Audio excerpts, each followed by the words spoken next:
ഇന്ന് രാവിലെ ഫോണിൽ സംസാരിക്കുമ്പോൾ രാഹുൽ മാങ്കൂട്ടത്തിൽ തികഞ്ഞ ആത്മവിശ്വാസത്തോടു കൂടിയാണ് പ്രതികരിച്ചത്. അതിൽ ഏറ്റവും പ്രധാനപ്പെട്ടത് MLA സ്ഥാനത്തു നിന്നും രാജിയില്ല എന്ന് അദ്ദേഹം പറയുകയും മറ്റൊന്ന് മാധ്യമങ്ങളോട് കൂടുതൽ പ്രതികരിക്കാനില്ല എന്ന് പറഞ്ഞു വെക്കുകയും ചെയ്തു. എന്നാൽ അതിനുശേഷം പ്രധാനപ്പെട്ട രണ്ട് ഡെവലപ്മെന്റുകളുണ്ടായി. അതിൽ ഏറ്റവും പ്രധാനപ്പെട്ടത് VD സതീശൻ മാധ്യമങ്ങളോട് പറഞ്ഞ കാര്യമാണ്. ആദ്യഘട്ട നടപടി എന്ന തരത്തിലാണ് അധ്യക്ഷ സ്ഥാനത്തു നിന്നുള്ള രാജി എന്ന് അദ്ദേഹം സൂചിപ്പിക്കുമ്പോൾ രണ്ടാം ഘട്ട നടപടിയായി മറ്റൊന്നുകൂടി വരാനുണ്ട് എന്ന് അദ്ദേഹത്തിൻ്റെ വാക്കുകളിൽ നിന്നും വായിച്ചെടുക്കാൻ കഴിയുമായിരുന്നു. മറ്റൊന്ന്, ഏറ്റവും പ്രിയപ്പെട്ട യുവജന നേതാക്കളിൽ ഒരാളെ VD സതീശൻ കൈവിടുന്നു എന്നതിൻ്റെ വ്യക്തമായ സൂചന കൂടി ആ പ്രതികരണത്തിലുണ്ടായിരുന്നു.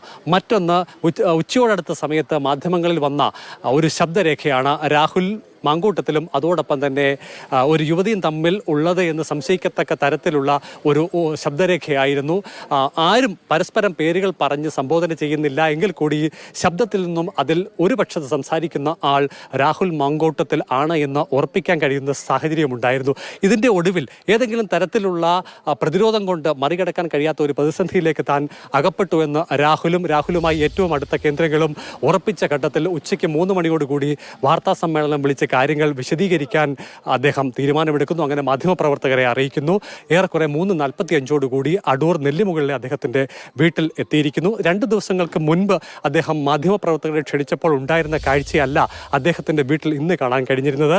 പൂമുഖത്ത് ഇരുന്ന് സംസാരിക്കാൻ തയ്യാറെടുക്കുന്ന തരത്തിൽ അദ്ദേഹത്തിനുള്ള ഇരിപ്പിടം, ഒപ്പം തന്നെ മാധ്യമപ്രവർത്തകർക്ക് ഇരിക്കാനുള്ള കസേരകൾ അടുക്കിയ ഒരു പൂമുഖമാണ് കാണാൻ സാധിച്ചത്. ചുരുക്കത്തിൽ ഈ വിവാദവുമായി ബന്ധപ്പെട്ട വിഷയത്തിൽ തീരുമാനിച്ചുറപ്പിച്ച ചില കാര്യങ്ങൾ അദ്ദേഹം പറയാൻ തയ്യാറെടുക്കുന്നു എന്നതിൻ്റെ വ്യക്തമായ സൂചന ലഭ്യമായെങ്കിൽ 4:30 ആദ്യം ക്ഷണിച്ച ആൾ തന്നെ വിളിച്ച് വാർത്താ സമ്മേളനം ഉണ്ടാവുകയില്ല, പിന്നീട് കാണാം എന്നുള്ള വിശദീകരണം നൽകി മാധ്യമപ്രവർത്തകരോട് ഈ വിവരം പങ്കുവെക്കുകയാണ് ഉണ്ടായത്.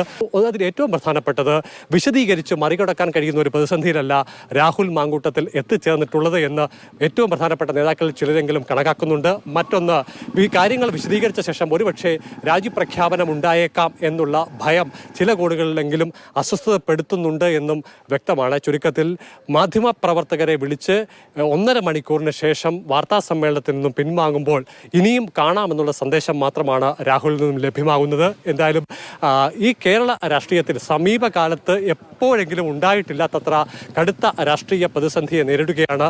അത് രാഹുൽ മാങ്കൂട്ടത്തിൽ മാത്രമല്ല, കോൺഗ്രസും UDF അത്തരത്തിലുള്ള ഒരു പ്രതിസന്ധിയിലൂടെയാണ് കടന്നു പോകുന്നത്.